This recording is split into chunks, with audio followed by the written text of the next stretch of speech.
Ray, it seems that the war is widening right now. In Washington, they're talking about bombing Iran. Who wants to widen the war? And will they get it at the end of the day? Nima, again, you ask exactly the right question. Who wants to widen this war? My God. Huh. Well, pretty simple when you come right down to it. Netanyahu wants to widen this war. Why?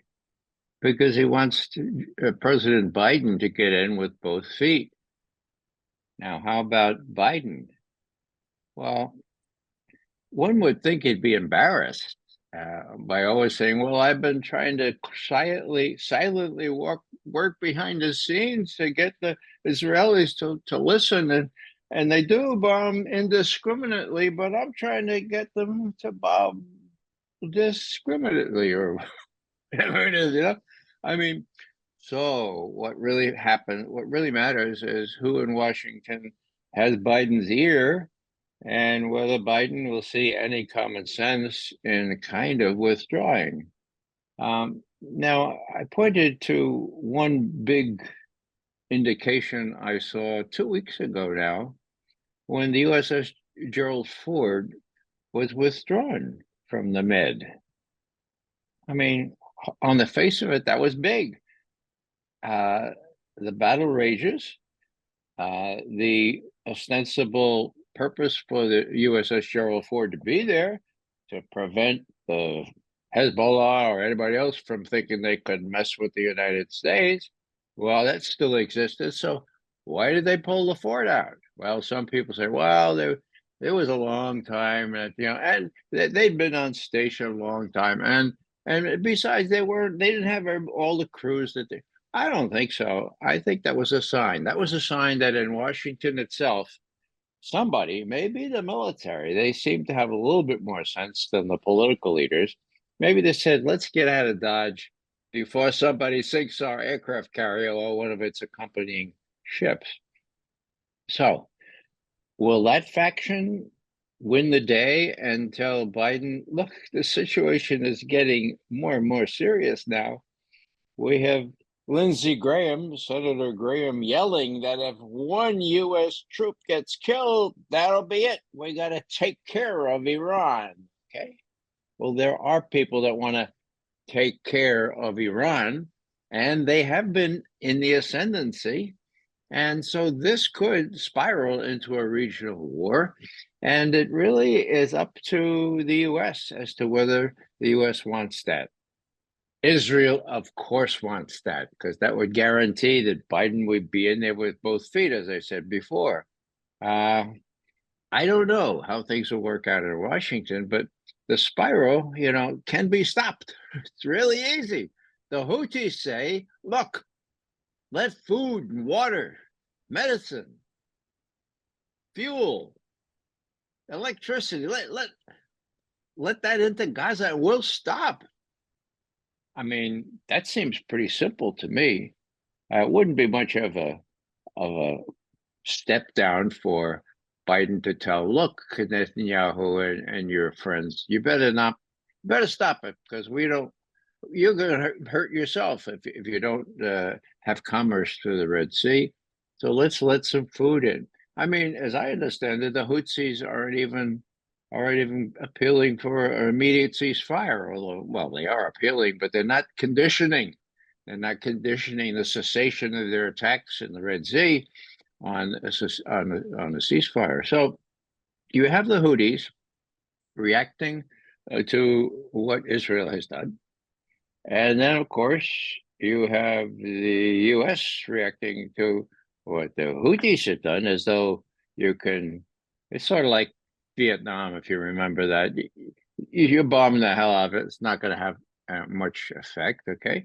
So the Houthis continue, and the so-called Iranian-supported bad terrorists start attacking U.S. forces in Iraq and in Syria.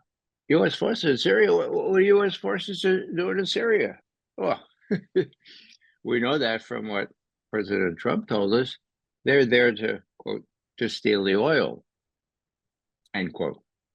They're way up the north where the oil is plentiful, and they are stealing the oil, but it's really a faction of U.S. policy toward Israel as to why U.S. forces are still in Syria. They were always there to make sure that Bashar al-Assad would be deposed. Oops, wait a second. They couldn't do that. They were provisioning and training moderate rebels to depose. They couldn't do that either.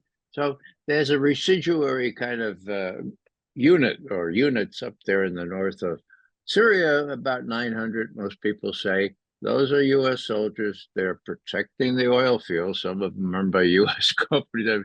How blatant is that? But they're vulnerable. And a sensible person in the Pentagon or the White House would say, you know, what they're accomplishing in northern Syria is not worth putting them in jeopardy of getting killed. So let's withdraw them. Nobody said that. How about Iraq? There are about 2,500 troops in Iraq, U.S. troops left over from the Iraq War. You know, what most people don't remember, on January 3rd, 4 years ago, when Soleimani was killed, the Iraqis immediately called for withdrawal of all foreign forces from Iraq. I mean, Soleimani was working with the premier of Iraq to work things out in a peaceful way, even to include Saudi Arabia. They were going to get together. That's why he was killed outside the airport in Baghdad. It was so blatant. And so that's why the Iraqis said, all right, rouse with you. Everybody out of here. No foreign troops. Well, what happened? Well, how come the 2,500 U.S. troops not get the message? No, you know how things work. They were allowed to stay until they've been asked to leave again. We'll have to see what. Now, does it make good sense for them to leave? What the hell are they doing in there? Oh, they're fighting ISIS. Fuck me, give me a break. For a while, they were arming ISIS. They were creating ISIS type units, but moderate units. I don't know how you define a moderate terrorist, but that's what they call them. So there's a strange kind of hubris that thinks that we can allow U.S. troops to stay in places like Syria and like Iraq, and nobody will kill them. Well, the Iranians just the last 2 days have made it clear that they can kill them.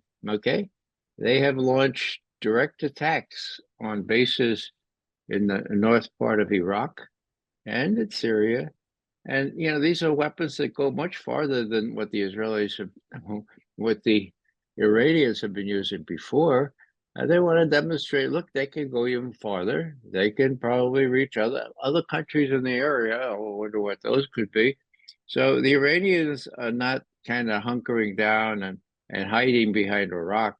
They're saying, look, we have the potential to make it really, really painful for you, Mr. Biden. We can actually kill a lot of those U.S. troops in Iraq and in Syria. So you might want to think about escalating still more. So to sum up, I see a big a real strife, a real contest between Netanyahu and his coterie of rightist rulers who want they wanted to have a war with Iran forever, right? And the people in Washington, I see two stripes of neocon there, one with a measure of moderation or reasonableness, the other not. The first one I would attribute the withdrawal of the Gerald Ford from those waters. But you know, Bibi Netanyahu has made it clear that even if the International Court of Justice rules against Israel for genocide, and I say that again, genocide, he'll just thumb his nose at them and continue on. And then the question will be, will the U.S. support that? Well, so far, one would have to count on the U.S. supporting that. So what does that do to the Houthis and the Iranians? It makes them even more inclined to make this a regional war, okay, not their first choice. And haven't even mentioned Hezbollah. up there in the north of Israel. The Israelis have struck more bases and more areas, even farther north into Lebanon than they had heretofore. So there's a kind of a daring game here as to who's going to flinch first. And if you look at a map and you look at sensible policy, you would long since conclude that, well, look, the only thing to do is to stop giving Netanyahu the idea that he can prevail against all his neighbors, all of them, okay? The Egyptians and the Turks and Iranians, as well as all the Arab neighbors. And, you know, the sin of, or the tragic flaw, if you will, of hubris, you know, that led to the downfall of all those all those Greek heroes in the tragedies of Aeschylus and Sophocles and Euripides. Well, what about them? You know, well, there's a hubris that's afoot here, which says to U.S. policymakers, look, we can arrange this, we can align these forces, and it's going to be just all right. Okay, that's what accounts for the U.S. so far, thinking that the Israelis could prevail and so support the full bore. It's not that way. It's not that simple. And I think the U.S. is going to have to realize that, no, it's not going to prevail if it wants to keep going, you know? If it wants to give the Israelis carte blanche or a nihil obstat, okay? So, yeah, we're going to support you for as long as it takes, okay? Huh, that sounds familiar. Oh, that's what we told the Ukrainians, right? We're going to support you for as long as it takes. So don't stop. Don't have a sensible ceasefire with Russia. Don't sign that thing. I know it's initial, but don't sign it. Well, I'll just stop here and say that Obama himself, although in the throes of this military-industrial complex, he was smart enough, okay? He was smart enough to say, look, when countries have core interests, as Russia does in Ukraine, the last thing I want to do is to give countries like Ukraine the idea that they can prevail in a war against a big power with nuclear weapons that won't let you prevail. That's the worst. You give them that idea, that's going to be the end of it. That's what Obama said. I don't know what Vice President Biden was doing when that happened, but he clearly wasn't paying attention, or he fell prey to these neocons. So that's what we've done to Ukraine. Now we no longer say we support them for as long as it takes. Now we say we're going to support you for as long as we can, sotto voce. And we can't anymore because Congress won't give us any money, and we don't even have the shells that you would need. And so, yeah, so as long as we can, that's probably a couple more weeks. Sorry about that. Now, what about Israel? Well, we've been saying, you know, we'll support you to the hilt. In genocide? I like to think that our country, the country I love and that I served in the military, has enough conscience to stop killing the children and the women.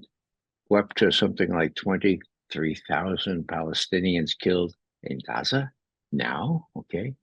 10,000 at least of whom are children. So is that the kind of country we are?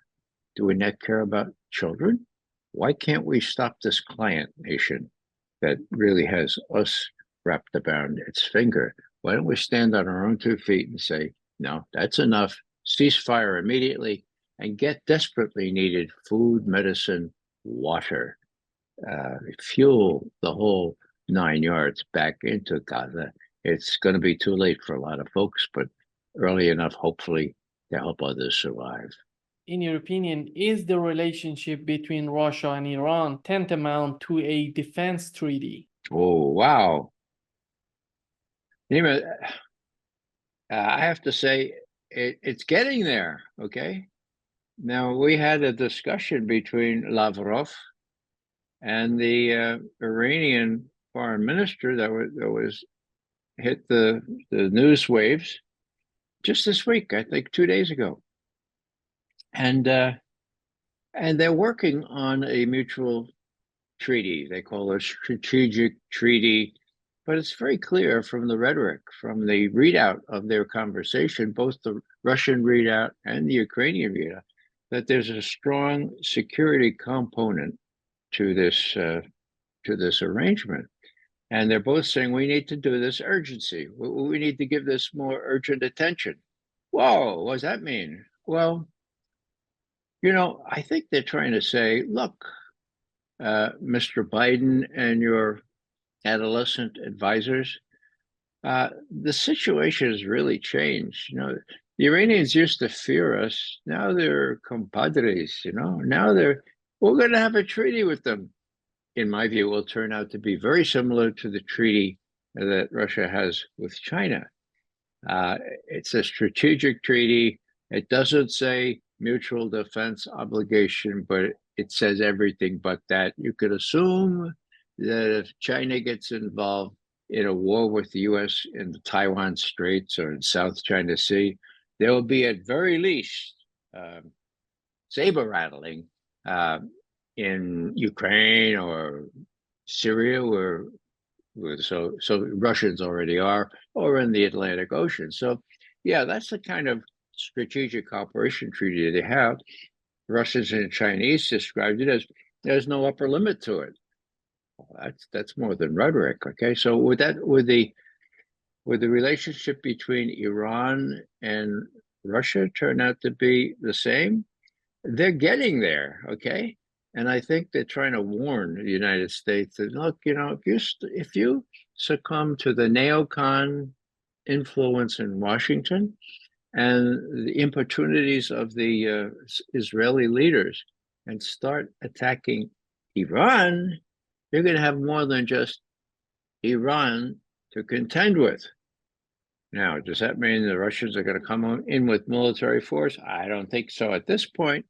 But, if their relationship is that close, there's always that possibility. And these naive policymakers in Washington need to take that into account. Okay. What else can be said? Oh, yeah. Well, Russia is chair of the BRICS now. Brazil, Russia, India, China, South Africa formed this, about 10 years ago or so. Now, at the beginning of this year, the 1st of January, you have Iran, Saudi Arabia, the UAE, Ethiopia, and Egypt. So now the BRICS is not just 5, it's 10, okay? And when you look at the economic power of those countries and the population and the strength of them, well, they're in some ways bigger than the G7 now. And with Russia chairing it right now, let's say there was a real dust-up where Iran was attacked by Israel or by us, or maybe a false flag by someone, okay? What's the BRICS going to do? Well, they're not a military alliance, but they're very, very powerful, and they can wreak their influence and bring it to bear in the situation. So, again, if these sophomores that advise Biden haven't told him, look, the correlation of forces that the Russians used to always talk about has changed, and we're no longer the hegemon anymore, unless they can figure out some way to tell him that, it's going to get pretty bloody. And I dare say that, when you think about, well, you know of my concern about the possible use of tactical nuclear weapons. We've talked a little bit about their application perhaps at the end stages of the Ukrainian war. What about Israel? Israel has, depending on whom you listen to, between 90 and maybe 200 nuclear weapons. Would they be tempted to use them? Well, there's all kinds of reasons why they shouldn't be. I mean, Israel is not very far away from wherever they would be used. and there would be a spiral of violence you could probably not stop. But they have them. What about the Samson option? Pulling down the temple rather than killing everybody, rather than letting the state of Israel be defeated. There's that has to be taken into account.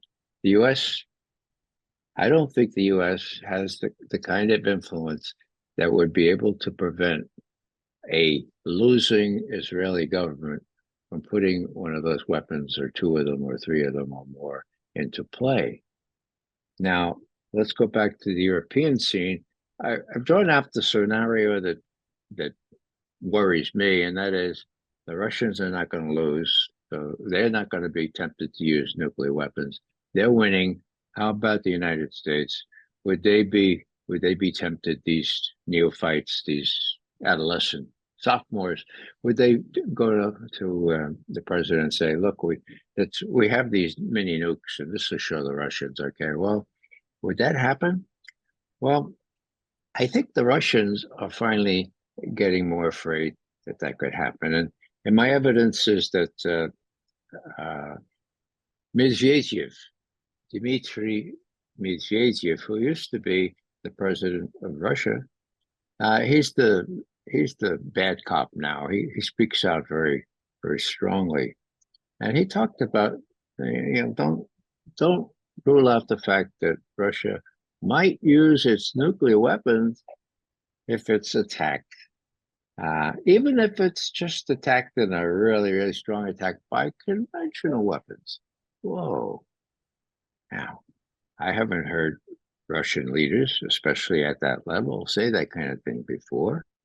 And we have that fellow in Minsk, Belarus, the head of Belarus. Anyhow, he makes this big pronouncement that we're changing our nuclear doctrine, okay?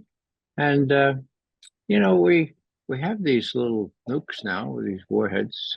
Russia gave them to us, and so it's not clear what that new nuclear doctrine is yet. I haven't seen it spelled out in anything that's available today.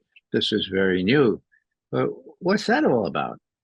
Well, I think that's a very clear warning to Europe to say, look, you all have these little mini nukes in your bunkers, okay? The Netherlands, Belgium, Germany, Italy, Turkey, you all got them, okay? Well, now we have allies too, and Belarus is one of them, and they have them now too. Lukashenko, yeah. Sorry, it escaped me. Lukashenko is the guy in charge of Belarus. So that's what the Belarusians said today. And there's one other thing, and this is something that gives me considerable disquiet. I may have mentioned this before, but North Korea has been given a very sophisticated ICBM. That's an intercontinental ballistic missiles. Okay. By whom? By Russia. Whoa. That came as a big surprise to all of us. Why would Russia do this kind of thing?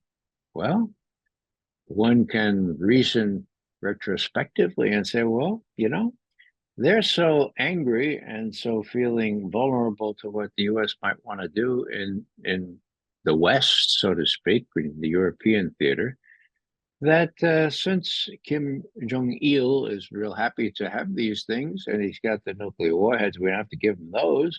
Let's give them more sophisticated. Now, it's not the most sophisticated ICBM that the Russians have, but it is highly sophisticated, and it got MIRVs on it.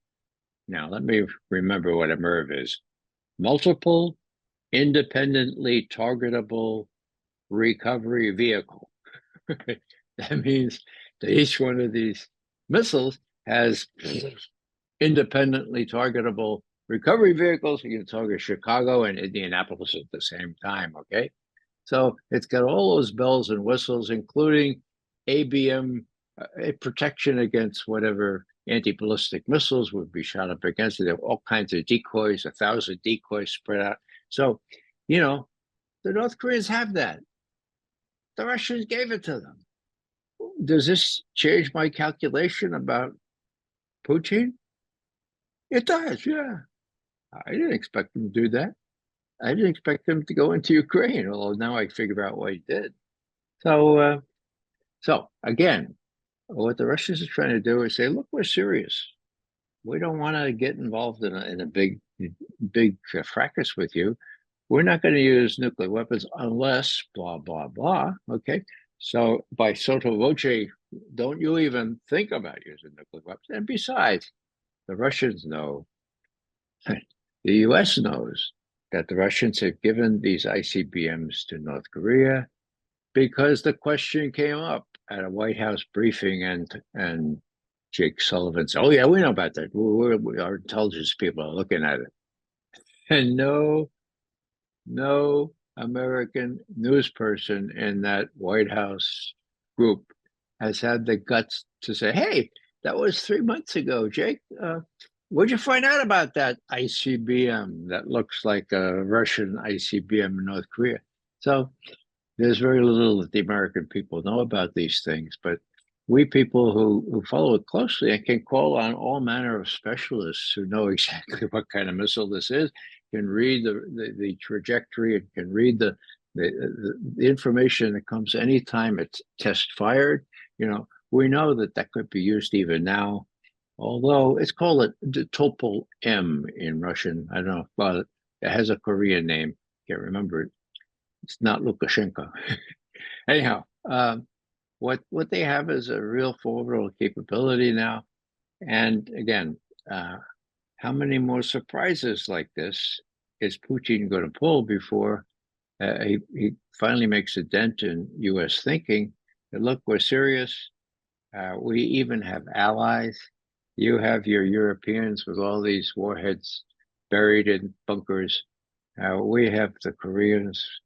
We have the Chinese, and we have Belarus right there in Europe. So don't even think of it.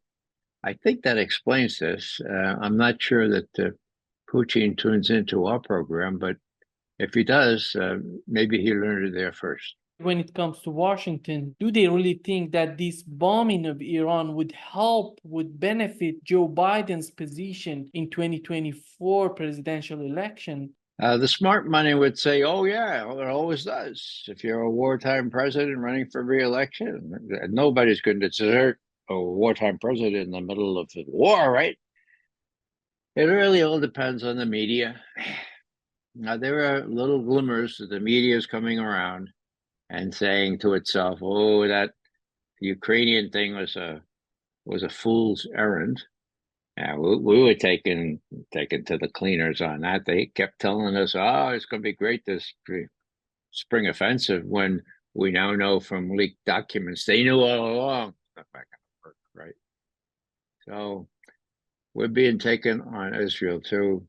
I have to say that Israel has a very, very strong lobby in the United States, and that counts for a lot. Ukraine maybe is, after the gun lobby, maybe Ukraine comes third, you know? Well, it's still not even nearly as powerful as the Israeli lobby. So if there's a choice between giving whatever shells we still have to Ukraine or Israel, we've already made that choice. We give them to Israel, right? So it really depends on whether young Democrats, young Republicans, young people who can think for themselves and can see that if they pay attention to the major media, they'll be brainwashed. And I use that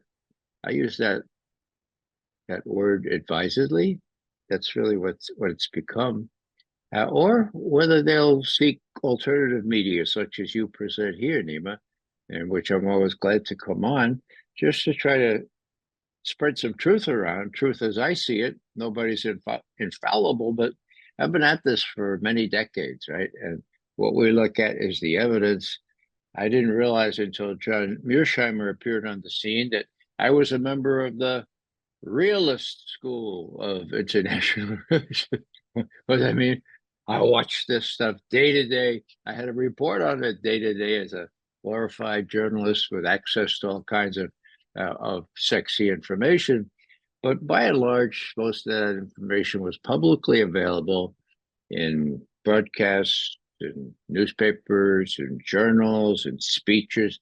And we could piece together what was going on without a satellite photo, without an intercepted message. They were helpful sometimes, but they normally they just confirmed the judgments at which we had long since arrived. And that's the case now as well. And it's even more felicitous for us people because the information is available immediately. You don't even have to know Russian anymore. For me, that's a bummer, but I do review the Russian, make sure the translation is correct. So you get it immediately in a way that you can digest it, that you report on it. So it's never been better for reporters. The only problem is that the reporters are controlled by the rest of this military-industrial complex. And well, we'll just finish with this. We know, I hope your watchers, your listeners know that CNN reporting out of Gaza or that area has to submit their reports to the Israeli government before they're allowed to go into the ether. Now, what does that say about CNN that they will allow that to happen? What happened to the free press? Why is it not possible to get that stuff right out of the way? It's not possible anymore because they got Julian Assange of WikiLeaks, who had created this, I called it from the start, a fifth estate. Okay. Now, the fourth estate, as most people know, was described, it was the press. Okay. And actually, it's kind of interesting. Maybe I'll just, for your listeners, outline how that happened. Edmund Burke, prominent English politician, stood up one time in Commons, and there were the press in those days. The newspaper writers were all in the balcony, and all the members of the Parliament were there. And he said, "We are very important. We two houses in Commons, one House of Lords, we're three estates that are very, very important. But, quote, more important still is the fourth estate. And those of you gentlemen in the balcony there, you journalists that write what we say and keep us honest, most important is you, the fourth estate." Wow. Now, in those days, only newspapers, nothing like we have now. And when Julian Assange is one of the brightest, he's a friend of mine. He's one of the brightest people I ever ran into, even though he knows more technical stuff than I ever know. He knows my stuff as well.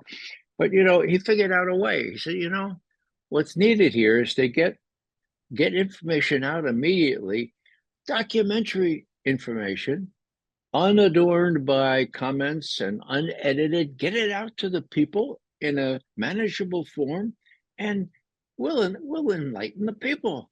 And he did it. Now, what happened to him?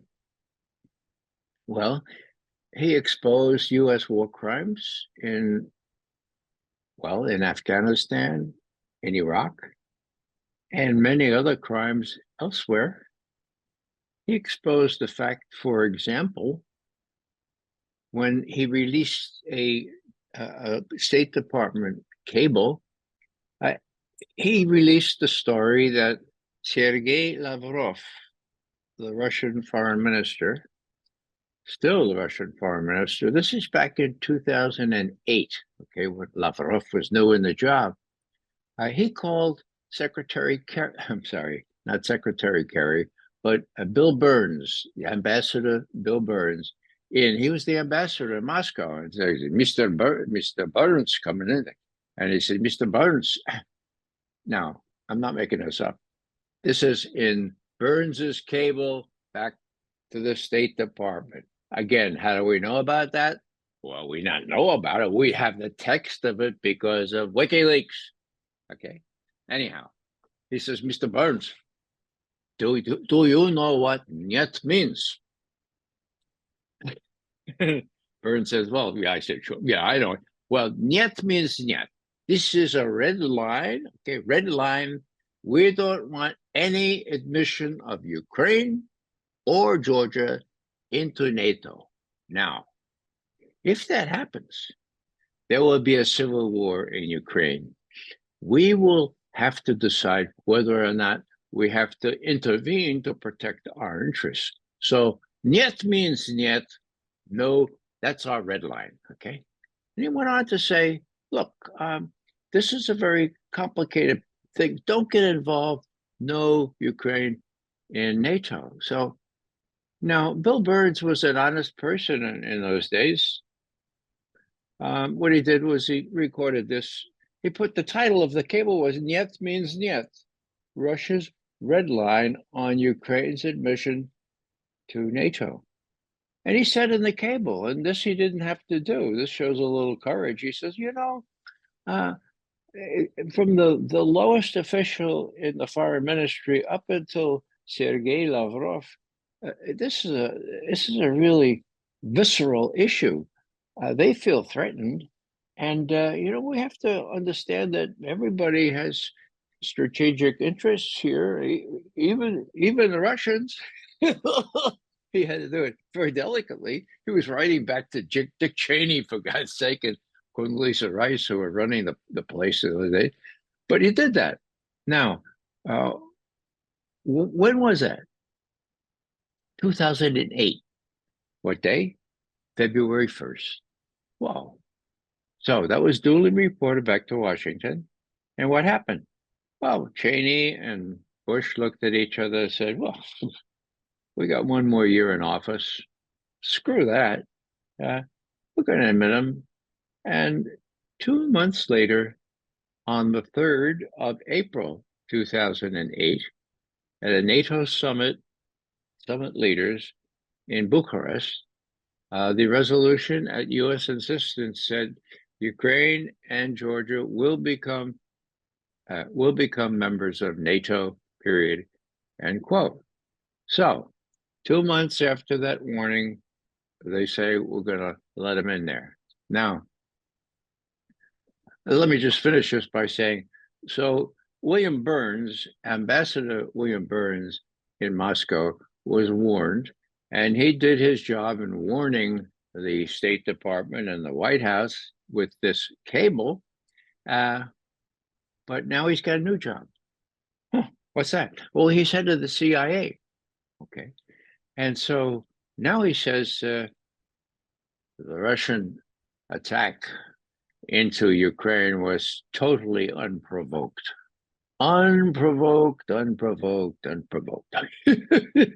So, this is the worst possible thing you can have, is a head of the CIA pushing propaganda for the powers that be instead of telling them the truth. He should have said, look, I warned about this. Let's figure out that they feel really, really strongly about this. They have a core interest here. And even Obama told us, do you remember, Mr. Biden?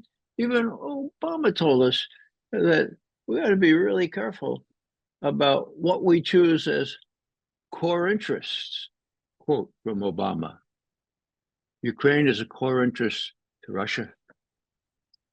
It's not a core interest to us. So don't give them the idea that they can prevail militarily against a country that is far, far stronger. That's what Obama said. Biden, I can only conclude, has illusions or delusions of grandeur.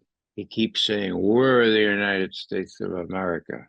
We're the strongest country in the history of the world.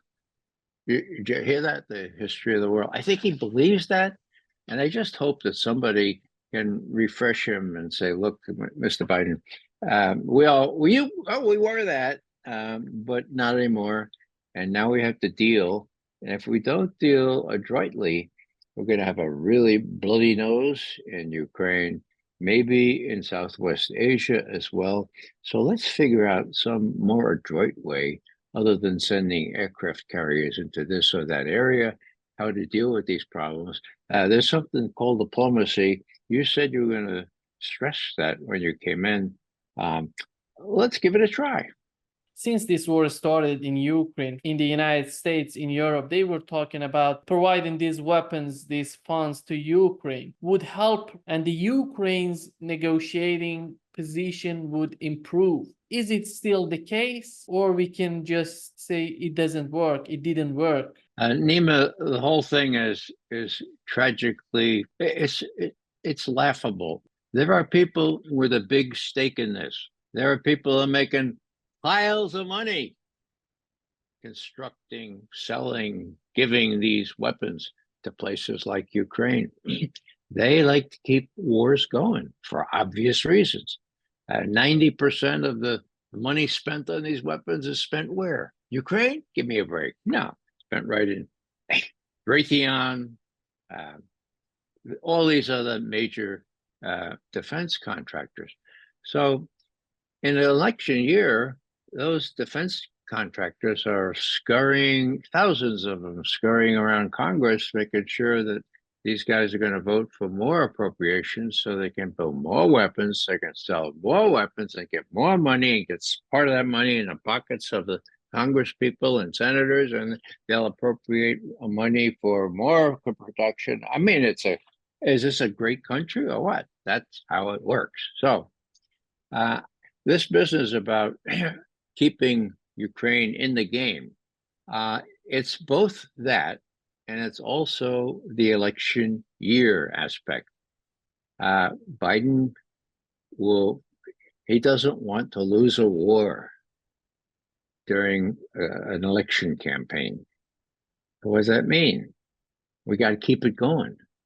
Now, presidents have faced this kind of dilemma before. Vietnam, want to keep that war going so LBJ doesn't lose. So how do you do that? Well, oops, Congress says, no more. This is crazy. We're stopping the money. It happened in Central America. We were funding the Contras, people that were trying to overthrow the duly elected government in Nicaragua, okay? And finally, the Congress saw what was going on, that they were not moderate rebels. They were the real terrorists, okay? So stopped, okay? So now the money for Ukraine stopped. Now this week, we're going to learn whether there's enough pizzazz behind the Ukraine lobby to get that spigot turned on again. I don't know how to predict that. I suppose they may be able to do that. But for how long? I don't know.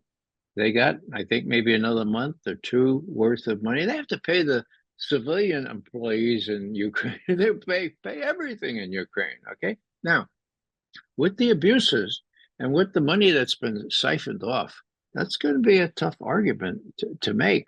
But there's one other aspect, and that is there's a very clever, and I put clever in quotes, I hope you notice, plan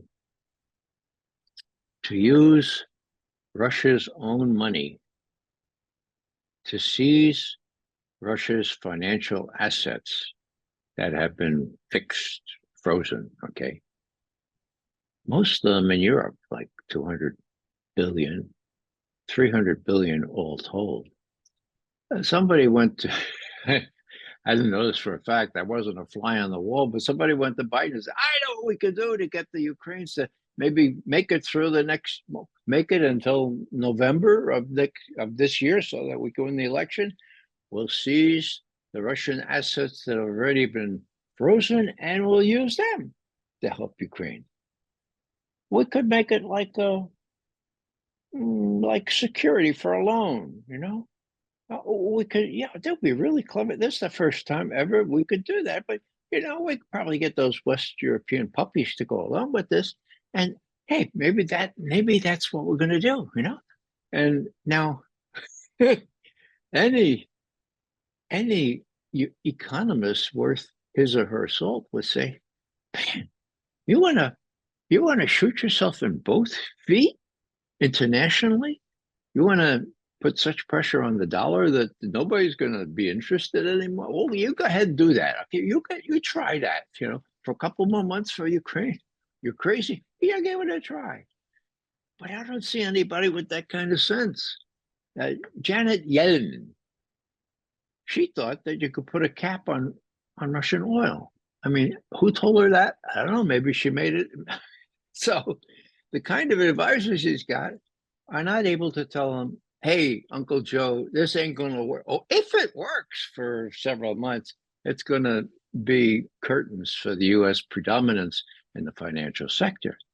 So is it likely that this would go ahead? My God, I don't know. The most unlikely things have already happened. Would he be crazy enough to do that? Well, look at the stakes. You can't lose a war. You lose the election. You lose your own freedom, as I said before, because of all that evidence that's piled up, bribery and all that other stuff. Well, give it a try. So what I'm saying here is the Russians are afraid of that. Lavrov has been really, really very outspoken about, this is really crazy. Don't even try it. And I suppose there's a small chance that the puppies in Europe might say, "Oh God, that people in Brussels will say, oh, so I don't know what's going to happen, but I cite it because that's how desperate it seems to me that President Biden and his advisors are, not only on the merits of the election, but the merits of losing the election and then being subjected to this other guy who comes in and says, well, no, you were bribing and blah, blah, blah. And they have all this evidence, not only on the Bidens, Hunter and Joe, but on Sullivan, on Blinken, who played fast and loose with the laws before the last election and had an effect, I'm sure. Determining effect, who knows? But that the Hunter laptop thing was such a fiasco, and the FBI had that all along. So now, if Trump comes in, there's no telling what he will want to do, although I think I know what he want to do, whether he'd be allowed by the deep state to expose all the indignities to which he was subjected when he was in office. I don't know if he can get away with that. He probably might even shy away from doing that because he's still not completely wise to the ways of Washington.